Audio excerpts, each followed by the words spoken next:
அன்னவயல் புதுவை ஆண்டாள் அலங்கருக்கு பண்ணும் திருப்பாவை பல்வதியும் இன்னிசையால் பாடி கொடுத்தாலே நல் பாமாலை பூமாலை சூடி கொடுத்தாலே சொல்லு சூடி கொடுத்த சுடற்கொடியே துல்வாவாய் பாடி அருளவல்ல பல்கையால் நாடினீர் வேங்கடவர்க்கென்ன விதியிந்தா இம்மாற்றம் நாம் கடவா வண்ணமே நல்கு. பாண்டியன் கொண்டாட பட்டபிரான் வந்தான் என்று ஈண்டிய சங்கப்படுத்துவத வேண்டி வேதங்கள் ஓதி விருந்து கிடியறுத்தான் பாதங்கள் யாமுடையான் பெற்று. திருவாடிபுரத்தில் ஜெகத்துதித்தாள் வாழியே திருப்பாவை 30 செப்பினாள் வாழியே பெரியாழ்வார் பெற்றெடுத்த பெண்பிள்ளை வாழியே பெரும்புதூர் மாமுனிக்கு பின்னனால் வாழியே 143 உரைத்தாள் வாழியே உயரரங்க கண்ணி உகந்தளித்தாள் வாழியே மறுவாடும் திருவள்ளி வளநாடு வாழியே மண்புதுவி மலர்கொதை மலர்பாதங்கள் வாழியே. அடியார்கள் வாழ்க அரங்க நகர் வாழ்க சடகோபன் தன் தமிழ் நூல் வாழ்க கடல் சூழ்ந்த மண்ணுலகம் வாழ்க மணவாள மாமுனியே இன்னும் ஒரு நூற்றாண்டிலும். ஆண்டாள் திருவடிகளே சரணம். 24வது பாசுரம். அக்காலத்தில் இவ்வுலகங்களை எல்லாம் அளந்தருடையவனே உன் திருவடிகளுக்கு பல்லாண்டு. ராவணன் இருந்த இடம் போய் தென்னிலங்கை அரக்கர்களை அழித்தருளியவனே உனக்கு பல்லாண்டு. சகடாசுரன் அழியும்படி உதைத்தருளியவனே உனக்கு பல்லாண்டு. கன்றின் வடிவாக வந்து அசுரனை எரிதடியாக விளாங்கண்ணி வடிவில் வந்து அசுரன் மேல் எரிந்தருளியவனே உனக்கு பல்லாண்டு. கோவர்தன மலையை குடையாக எடுத்தருளியவனே உன் குணத்திற்கு பல்லாண்டு. பகையை வென்றொழிக்கும் உன் கைவேலுக்கு மங்களம் பல்லாண்டு. இன்று இவ்விதமாய் பல்வேறு உன் வீர சரித்திரத்தை புகழ்ந்து பறையை பெற்று கொள்ள இப்போது நாங்கள் வந்தோம், இறங்குவாய். வென்று பகை முடிக்கும் வீரனை போற்றி. பல்லாண்டு பல்லாண்டு பல்லாயிரத்தாண்டு பல கோடி 100,000 மல்லாண்டை திந்தோள் மணிவண்ணா உன் சேவடி செவ்வி திருக்காப்பு என்று எல்லாம் வல்ல பரம்பொருளுக்கே பல்லாண்டு பாடியவர் முதலாயிரத்தின் முதல்வர் பிள்ளைத்தமிழ் இலக்கியத்தின் முன்னோடி நம் பெரியாழ்வார். பெரியாழ்வார் அரங்கனே அழைத்த சுட்டு பெயர். பட்டர்பிரான் என பாண்டியன் வழங்கிய பட்ட பெயர். திருமாலுக்கே திருஷ்டி கழித்த அதிர்ஷ்டசாலி பெரியாழ்வார். கண்ணனுக்கே கண்ணேறு கழித்த புண்ணியர். ஆண்டாள் எனும் இளைய பிராட்டி அந்த பூமி தேவிக்கு வளர்ப்பு தந்தை. பூமாலை பாமாலை என இருமாலையால் திருமாலை கட்டியவர். பெரியாழ்வாரின் நெற்றி நாம விலாசம், வாய் ராம விலாசம், மனம் அது ஒரு ரங்க விலாசம், கை பூச்சரம் போடும், வாய் பாசுரம் பாடும். வேதம் உணரும் முன்பே பிரகலாதன் போல் வேத முதல்வனை உணர்ந்தவர் விஷ்ணு சித்தர் பெரியாழ்வார். ஏடு எழுத்தாணி பிடித்த கை தேடி மண்வெட்டி கடப்பாறை எடுத்தது. காடு திருத்தி கழனியாக்கி பாடு மிகப்பட்டு பண்ணினாய் பூந்தோட்டம் ஆழ்வார்க்கு அது ஒரு ஆன்மீக கோட்டம். நீர்ப்பூ நிலப்பூ கோட்டுப்பூ கொடிப்பூ எனும் 4 வகை பூக்கள் 4ம் பூக்கும் நந்தவனம்.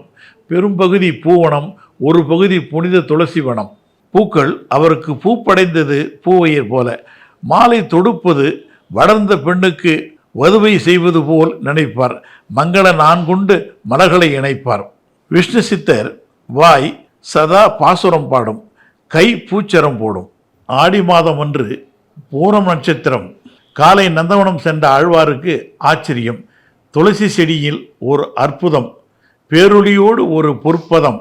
பெண் குழந்தை மனம் வியந்தது, ஆழ்வாரின் தேகம் வியர்த்தது. மகள் கோதை பெண் நாச்சி வீட்டில் பிள்ளைப்பூச்சி, தோட்டத்திலே பட்டாம்பூச்சி. தந்தையுடன் சுட்டுவது நந்தவனம், தன் மனம் சுட்டுவது நந்தனிடம். உண்டினும் தாய்ப்பாசம், தந்தையினுடனேயே வாசம். பலன் தன் பாட்டியிலும் தமிழ் வாசம். ஆண்டாள் ஆழ்வார்கள் குலக்குடி, கோதை சூடி கொடுத்த சுடற்கொடி, திருப்பாவை பாடி கொடுத்த பைந்தொடி. பிள்ளைத்தமிழ் இலக்கியத்தின் முன்னோடி நம் பெரியாழ்வார். அண்டர் குலத்திற்கே அதிபதியாகி அனைத்து உயிர்களையும் அனைத்து காத்து ரட்சிக்கும் அந்த ஆண்டவன் ஒவ்வொரு நாளும் எப்பாடுபடுவானோ. வீர தீர பராக்கிரமங்களை கண்டு எத்தனை கண்படுமோ. போரியேற்றும் காலத்தில் அந்த கமலக்கண்ணனின் கார்மேனி புண்படுமோ.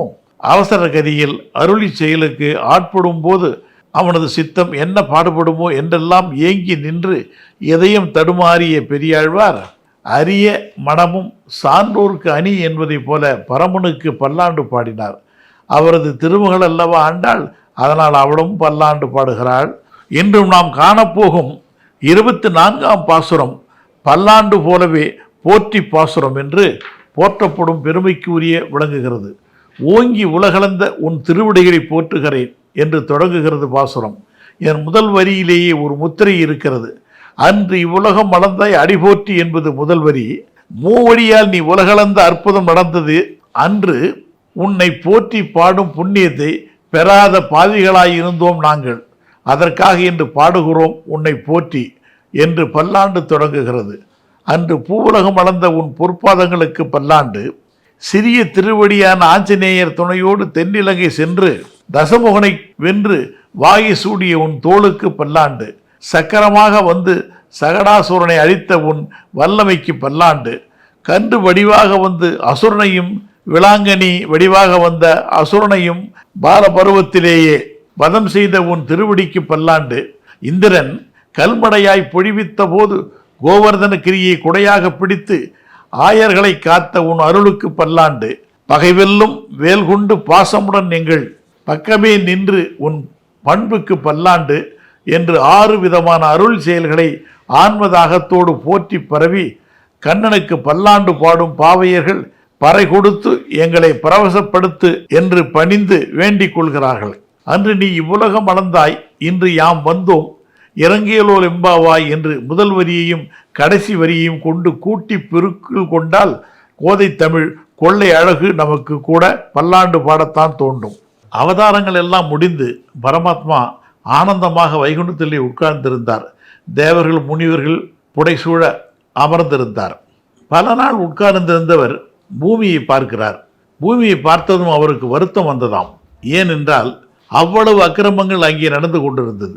கிருஷ்ணாவதாரம் பண்ணினோமே, அப்போ கீதையை சொல்லிவிட்டு வந்தோமே, அதை சொல்லிவிட்டு வந்த பிற்பாடும் கூட இன்னமும் உலகத்தில் அக்கிரமங்கள் நடந்து கொண்டிருக்கிறதே, அப்படி என்றால் நாம் சொன்ன கீதை பிரயோஜனம் இல்லாமல்லாம் போய்விட்டதே என்று வருத்தப்பட்டாராம் பரமாத்மா. நாம் சொன்னது போதவில்லை போலிருக்கிறது, நம் வாக்கு சரியில்லை போலும், அதனாலே வேறு வாக்கை கொண்டு அதே கருத்தை உலகத்துக்கு தெரிவிக்க வேண்டும் என்று முடிவு செய்தான் பரமாத்மா. பக்கத்தில் இருக்கும் மகாலட்சுமி பார்த்து சொன்னார், லக்ஷ்மி, நீ போய் பூலோகத்தில் பிறந்து கீதையிலே நான் சொல்லிவிட்டு வந்த உபதேசங்களை மீண்டும் சொல்லி அந்த பூலோகத்தில் இருக்கிறவர்களை திருத்துவாயாக என்று மகாலட்சுமி கேட்டுக்கொண்டாராம். பூலோகத்திலே அவதாரம் பண்ணின காலத்திலே மகாலட்சுமியாலே பகவானை ஒன்றும் தட்டி கேட்க முடியவில்லையாம். இப்போது வைகுண்டத்திலே பகவான் லக்ஷ்மியிடத்திலே ஏகாந்தத்திலே அகப்பட்டு கொண்டு விட்டார். நினைத்ததை எல்லாம் கேட்க அவளுக்கு ஒரு சந்தர்ப்பம் வாய்த்து விட்டது. என்ன அக்கிரகம், என்னை போய் அவதரிக்க சொல்கிறீர்களே, இது நியாயமா? உங்களோடு கூட வந்தபோது எனக்கு கௌரவம் இல்லை, தனியாக போக சொல்கிறீர்களே, இது நியாயமா? ராமாவதாரத்திலே உங்கள் கூட வந்தேன், எங்கேயாவது சுகம் என்பது எனக்கு அதில் இருந்ததா? ஏதேனும் கொஞ்சம் காலம் கனவு கண்ட மாதிரி அயோத்தியிலே கொஞ்ச நாள் இருந்தது போல தோன்றுகிறது. அதற்கப்புறம் ரொம்பவும் சிரமப்பட்டு காட்டிலே வாழ்ந்தேன். இதெல்லாம் போகட்டும் என்றாலும் காமாசூரனை ராவணன் என்னை கண்டவாறு பேசினான், அதை கூட சகித்து கொள்ளலாம் போல ஆகிவிட்டது உங்கள் செயல். இத்தனை பேர் நடுவிலே என்னை நிறுத்தி மேலே தேவதைகளை பார்த்து கொண்டிருக்கும் போதே என்னை கொண்டு வந்து நிறுத்தி நீங்கள் பேசினீர்களே, அதை நினைத்தால் கூட தூக்கம் தாழ முடியவில்லை எனக்கு. அக்னி பிரவேசத்திலே பற்றி தான் இவ்வாறு பேசினாள் மகாலட்சுமி. அக்னியை மூட்டி சொல்லி லக்ஷ்மணனுக்கு சீதாதேவி கட்டளை பிறப்பித்த போது அவன் அண்ணனின் முகத்தை அனுமதி தேடி நோக்கினானாம். அப்போது ராமன் வாய் திறந்து கூட பேசாமல் புருவத்தை நிறுத்தி அதற்கு பதில் சொன்னாராம். அக்னி பிரவேசம் முடிந்தது. வைதேகி வெளியிலே எடுத்து வந்த பிற்பாடு, என் சீதை ரொம்ப நல்லவள், இந்த உலகத்துக்குத்தான் அவளை அப்படி அக்னி பிரவேசம் பண்ண வைத்தேன் என்று ராமன் சொன்னதை நினைவூட்டி இப்போது மகாலட்சுமி பேசுகிறார். பகவான் பார்த்தார், மகாலட்சுமி இன்னும் நிறுத்துகிற வழியாக இல்லை, ஒரு கமா போட்டு அப்படி லேசாக நிறுத்தி இருக்கிறாள் என்று புரிந்து கொண்டார். அடுத்து என்ன சொல்ல போகிறார்களோ என்று நினைத்து கொண்டிருந்த போது இந்த ராம அவதாரமே பரவாயில்லை போல் இருக்கிறது, அதற்கு அடுத்த அவதாரம் நினைத்து பார்க்கும் போதே என்று மீண்டும் ஆரம்பித்தாள். அவருடைய இந்த பேச்சுக்கு என்ன அர்த்தம் என்பது போல பகவான் கண்களை அகல விரித்தார். ராம அவதாரத்திலே நீங்கள் எனக்கு தான் என்று இருந்தேன், கிருஷ்ணா அவதாரத்திலே அதுவும் போய்விட்டது. அதிலும் அந்த சத்தியபாமா இருந்தாலே எத்தனையோ பேர் உங்கள் மேல் பிரேமை கொண்டிருந்தாலும் உங்களை தன் முந்தானையிலே முடிச்சு போட்டு வைத்து கொண்டாள். அந்த ருக்மிணி பத்மா கதையை பார்க்கலாம். பொறுமையே உருவான பூமி பிராட்டி நாம் எவ்வளவுதான் தப்பு பண்ணினாலும் அதை பகவானிடத்திலே சொல்ல மாட்டாளாம். நாம் ஒரு துளி நல்லது செய்தால் கூட அதை பெரிதுபடுத்தி பகவானிடத்திலே சொல்லுவாளாம் தாயார். அவ்வளவு காருண்யம் நம்மிடத்தில் அவளுக்கு. எம்பெருமான் அந்த பூமாதேவி திரும்பி பார்த்தார். இந்த மகாலட்சுமி சொன்னதையெல்லாம் நீயும் கேட்டாய், இப்போது நீ போய் கீதையின் சாரத்தை எடுத்து சொல்லி உலகத்திலே உள்ளவர்களை திருத்துவாயாக என்று கேட்டான். அதற்குத்தானே காத்து கொண்டிருக்கிறேன் சுவாமி என்றாள் பூமாதேவி. மகாலட்சுமி முடியாது என்று சொன்ன பொறுப்பை பூமாதேவி உடனே ஏற்றுக்கொண்டாள். நீங்கள் என்னை போக சொல்வீர்கள் என்று எதிர்பார்த்து கொண்டு உட்கார்ந்திருக்கிறேன் என்று முந்தானையிலே போட்ட முடிச்சோடு சொல்லுகிறாளாம். அப்போது போட்ட முடிச்சது வராக அவதாரத்தில் வராகத்தின் மூக்கின் மேலே உட்கார்ந்த போது பகவான் போட்ட 3 கட்டளைகள். 1, அவன் திருவடியில் புஷ்பத்தை இட்டு அர்ச்சனை செய்ய வேண்டும். 2, அவன் திருநாமத்தை உறக்க சொல்ல வேண்டும். 3, அவன் திருவடியில் ஆத்ம சமர்ப்பணம் பண்ண வேண்டும் என்ற 3 கட்டளைகளை போட்டு 3 முடிச்சுகள். இப்போதோ நீங்கள் போக சொன்னாலும் சித்தமாயிருக்கிறேன் என்றால் பூமாதேவி. எங்கே போவாய், யாரிடம் போவாய் என்றால் பகவான். உங்களுடைய அனுக்கிரகம் உதவும் என்று புறப்பட்டு விட்டாள் தேவி. விஷ்ணு சித்தரின் மகளாக வந்து அவதரித்தால் நம் திராவிட தேசத்து அந்த அவதார பெருமை ஆண்டாளாக. நாளைக்கு சந்திப்போம். நன்றி, வணக்கம்.